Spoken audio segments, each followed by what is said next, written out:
ayyakuna Abu Jahal wa Abu Lahab aktsara tauhidan lillah wa akhlasa imanan bi. Ternyata Abu Jahal dan Abu Lahab lebih mantap tauhidnya, lebih ikhlas imannya daripada umat Islam yang bertawassul.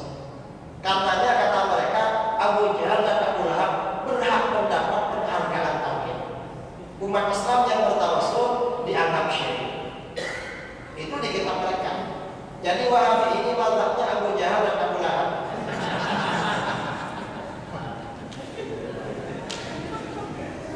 Nah, ini saya kira sudah cukup ya. Sudah. Karena sudah asal, semua pertanyaan sudah saya jawab.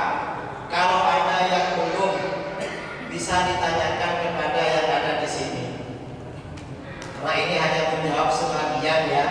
Ilmu itu tidak bisa wajib langsung paham semua.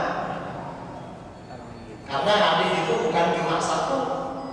Kalau cuma menerangkan dulu bid'atin dhalalah 10 menit selesai.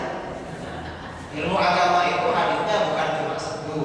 Kurang lebihnya saya mohon maaf yang sebesar-besarnya. Assalamualaikum